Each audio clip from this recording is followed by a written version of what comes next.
जब तक जीवन में हम साधना पथ पे नहीं उतरे, तब तक तो सब चल जाता है कि आप मद्यपान करें, दारू शराब पिएँ, सिगरेट पिएँ और मांस खाएँ। ठीक है भैया, जो मर्ज़ी आपकी वो करें, कोई आपको रोकने वाला नहीं। अभी दिक्कत कहाँ आना शुरू होती है, जब आप साधना पथ पे उतर आते हैं। साधना पथ पे छोटी से छोटी चीज़ फिर मैटर करेगी, क्योंकि देखो साधना पथ जो होता है वो एनर्जी वाइज होता है ना? तो अब ऊर्जा के क्षेत्र में जब आप उतर रहे हैं तो ऊर्जा बचाना, ऊर्जा संग्रहित करना, ये चीज़ें बहुत इम्पोर्टेंट हो जाएंगी। इसके अलावा अभी जब ऊर्जा बढ़ेगी तब फिर छोटी से छोटी चीज़ जो है वो मैटर करने लग जाएगी। क्यों? एक्सेस ऑफ एनर्जी आपके पास हो रहा है, अब वो ऊर्जा बाहर जाना चाहेगी।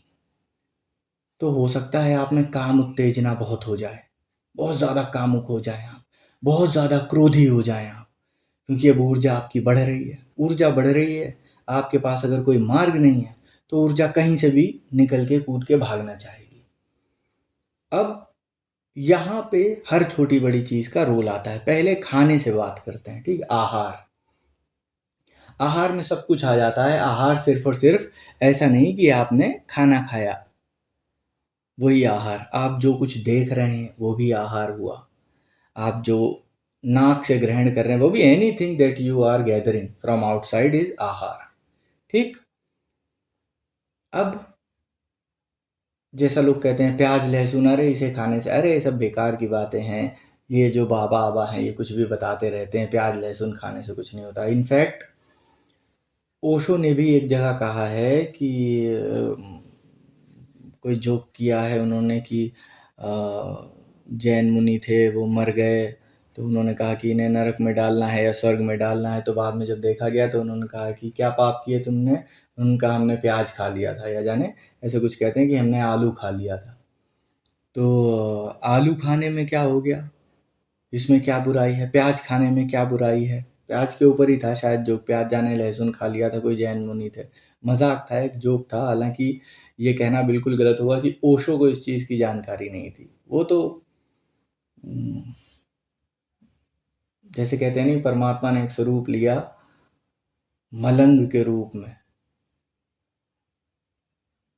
मतलब बुढ़ापे में भी रोल्स रॉयस पे चलना और डायमंड स्टडेड वॉच पहनना, उन्होंने ज़माने की राय की परवाह ही नहीं की। So he was there to break all the boundaries. तो ऐसा कहना गलत होगा कि ओशो को इस बारे में ज्ञान नहीं था। और अगर ओशो को किसी ने पूरा सुना और पढ़ा है तो फिर आपको ये समझ में आएगा। ओशो ने हर एक छोटे मुद्दे पे बात की है और आहार पे भी उन्होंने बात की है और बहुत अच्छे तरीके से एक्सप्लेन करके बताया।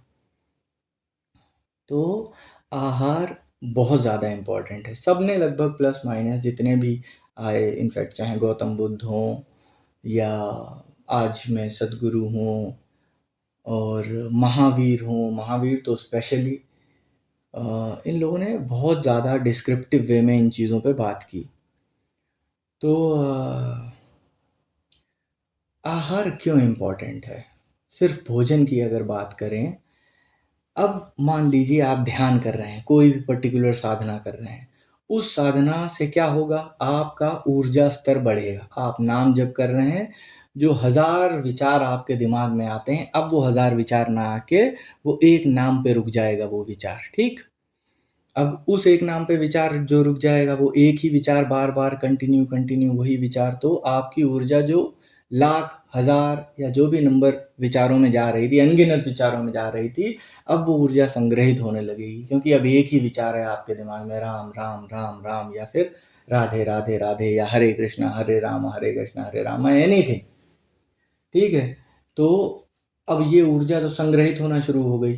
सेम चीज़ अगर आप श्वास पे ध्यान कर रहे हो, विपश्यना कर रहे हो या और किसी प्रकार का ध्यान कर रहे हो, आप स्पेशल कोई आसन लगा के बैठे हो, कोई मुद्रा बना के बैठे हो, ऐसे, ऐसे, ऐसे कोई भी मुद्रा बना के बैठे हो। ये सब क्या है? ये एनर्जी को आपके शरीर से बाहर नहीं जाने दे रहे हैं। बाहर एनर्जी नहीं जा रही है, नीचे से मूलाधार से ऊर्जा उठना शुरू होगी धीरे धीरे धीरे धीरे। जब वो संग्रहित होने लगेगी, ढेर होने लगेगा, तब वो एक्सेस ऑफ एनर्जी ऊपर की तरफ बढ़ेगा, सहस्त्रार्थ की तरफ, ठीक, आज्ञा से होते हुए। तो अब अगर आप कुछ चीज़ों का ध्यान नहीं रखेंगे तो ऊर्जा, जैसा कि मैंने कहा, वो बाहर जाने का मार्ग ढूंढेगी। अभी तक तो आज्ञा तक आपकी जर्नी हुई नहीं, तो आपको ये मालूम नहीं कि आज्ञा पे कैसे पहुंचा जाए, वहां तक का रास्ता क्या है, वहां का मार्ग क्या है। बीच में बहुत सारी रुकावटें आएंगी। स्पेशली उन चीज़ों को अवॉइड करना तब पड़ता है जब आप साधना मार्ग पे हों, जो चीज़ें आपकी ऊर्जा को बाहर जाने का जो सोर्स है उसके लिए धक्का दें, उसके लिए प्रेरित करें। जैसे कि कोई भी उत्तेजना पैदा करने वाली चीज़, आपने शराब पी ली, अब क्या होगा? शराब पीने से शराब पीने से आपके भीतर की उत्तेजना बढ़ेगी।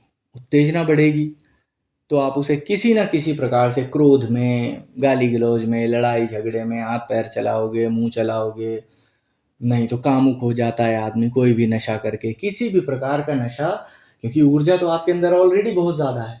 अब ऊर्जा ज़्यादा होने के बाद आपने उसे एक फोर्स दे दिया, फिर से मूलाधार की तरफ भेज दिया। आप बहुत ज़्यादा कामुक हो गए, आपने नशा किया, उसे क्रोध में परिणत कर दिया। इंस्टेड ऑफ उसका जो है पॉजिटिव इफेक्ट आने की बजाय अब वो नेगेटिव इफेक्ट आना शुरू हो जाएगा। तो इन चीज़ों का तब ध्यान रखा जाता है, तब इन चीज़ों से थोड़ा रिस्ट्रेन करना पड़ेगा।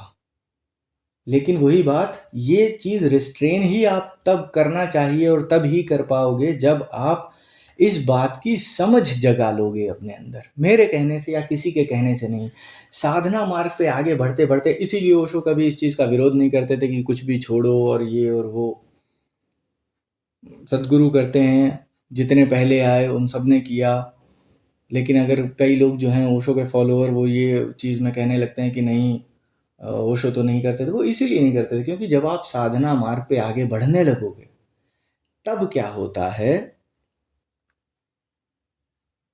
धीरे धीरे आपको, अगर आप सीरियस साधक हो, ये आए और 15 मिनट ध्यान किया हो, टाइम हो गया, अब तो जाना है, लेट हो रहे हैं, अरे भैया आज नहीं कर पाएंगे, आज बहुत समय हो गया, कल कर लेंगे चलो, ऐसे वाले साधक हो तो कोई बात नहीं, पूरा जीवन यही, ये संसार है, ये साधना नहीं है, ये भी खेल खिलवाड़ में डाल लोगे आप।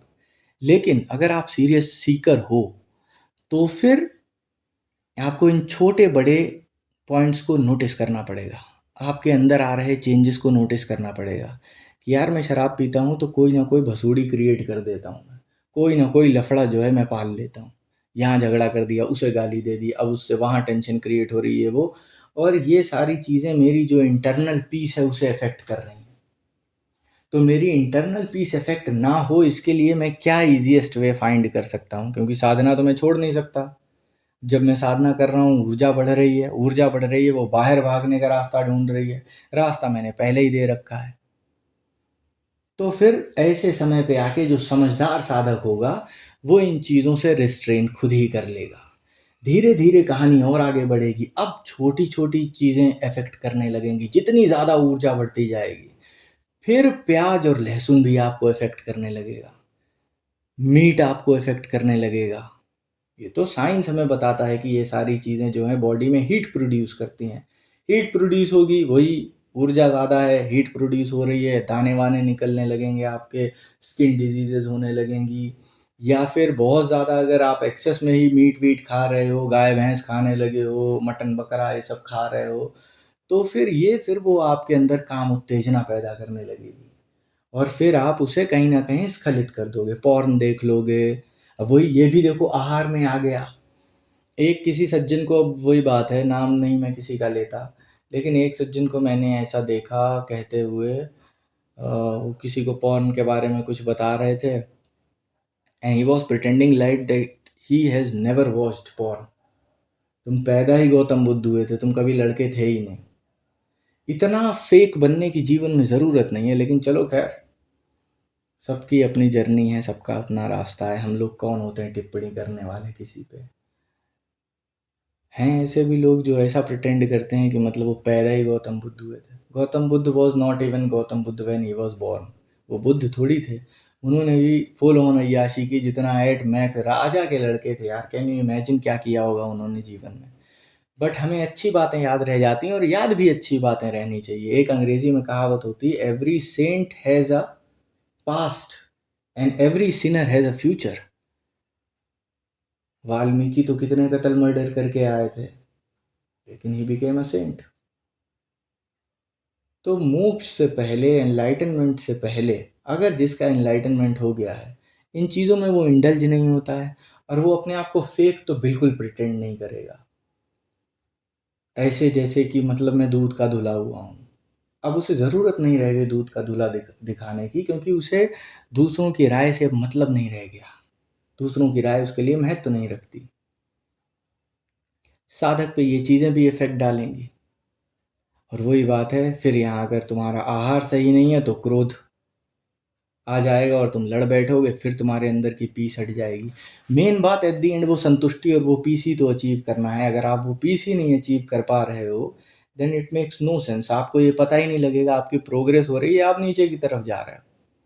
आप और क्रोध कर रहे हो, आपको लगेगा कि अरे यार मैं तो रोज़ ध्यान करता हूँ लेकिन कुछ समझ नहीं आ रहा है, क्रोध बढ़ता जा रहा है। तब आपको इन चीज़ों, ये जो सटल चेंजेस आपको अपनी लाइफ में करने पड़ेंगे कि थोड़ा सा रिस्ट्रेन। वही बात मेरे कहने से नहीं, जब आपको ये बातें समझ में आए कि नहीं यार ये अब इफ़ेक्ट हो रहा है इन चीज़ों से, थोड़े दिन एक्सपेरिमेंट करके देखें। जब उस लेवल पे आप पहुंच जाएं, पहले ये छोड़ें, नशा पत्ती छोड़ें, मांसाहार छोड़ें, प्याज लहसुन छोड़ें, एकदम से नहीं, एक दिन में नहीं। खाने वाले जीवन भर खाते हैं, जीसस ने जीवन भर खाया, मोहम्मद ने जीवन भर खाया, ऐसा कहते हैं लोग। मैं कोई जानकार नहीं हूँ, अगर मैं गलत हूँ तो भाई आई एम सॉरी।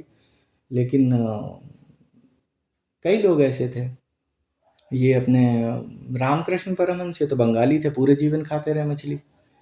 इन चीज़ों से बहुत ज़्यादा फ़र्क नहीं पड़ता है, बट फ़र्क तो पड़ता है, डेफिनेटली पड़ता है।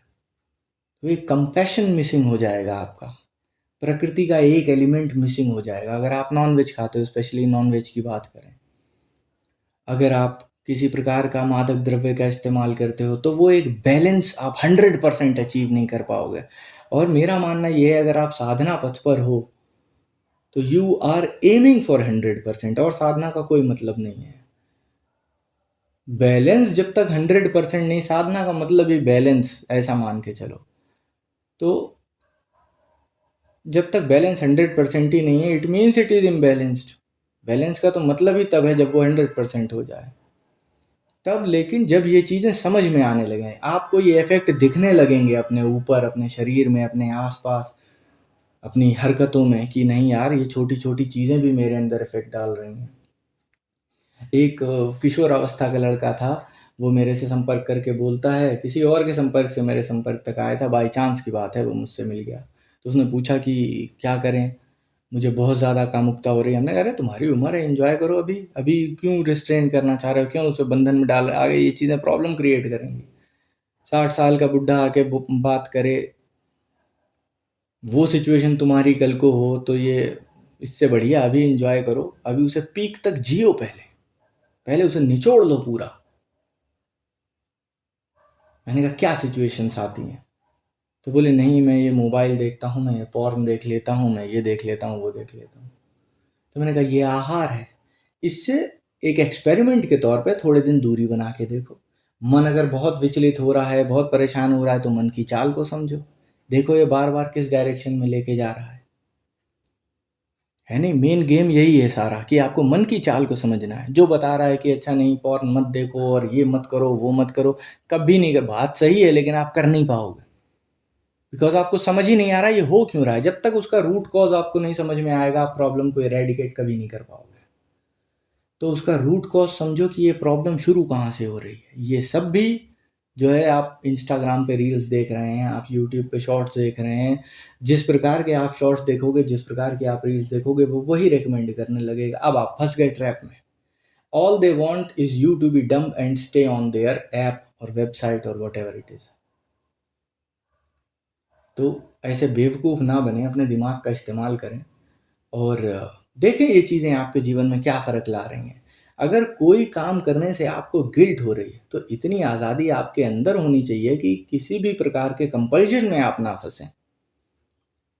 और हो रही है तो अपने आप को मजबूत बनाएं कि ये क्या बेवकूफ़ी कर रहा हूँ, मैं पागल हो गया, ऐसा नहीं करना है। अपने आप से बात करें, अपने आप को समझाएं। Mind is the best servant and the worst master. अगर आपका दिमाग ही आपके काबू में नहीं है तो आगे चलना तो बहुत मुश्किल हो जाएगा। जैसा मैंने बताया, मार्ग सटल होता चला जाता है, बहुत सटल हो जाएगा आगे जाके। ये प्याज लहसुन वाला जो टॉपिक उठता है कि लोग मजाक बनाते हैं, ये प्याज लहसुन भी इफेक्ट करता है, बट ये बहुत सटल लेवल पे, बहुत आगे जाके। अगर आपको एकदम ही पीक पे पहुंचना है तो इन चीज़ों का फर्क पड़ेगा, आपको ये देख के चलना होगा। तो ध्यान रखें आप अपने शरीर के भीतर किस प्रकार का ज्ञान डाल रहे हैं, क्या देख रहे हैं, क्या खा रहे हैं, क्योंकि जो देखोगे देखो दिमाग में वही चलेगा।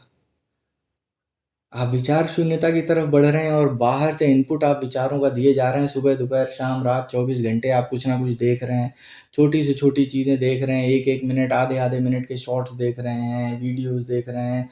दिमाग का जो है आपका अटेंशन स्पैन कम से कमतर होता जा रहा है।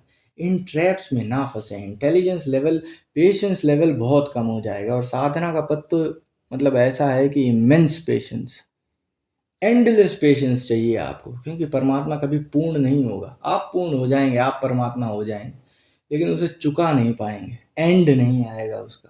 तो एक एंडलेस पेशेंस चाहिए आपको इस मार्ग पे। और हर चीज़ का इम्पोर्टेंस है।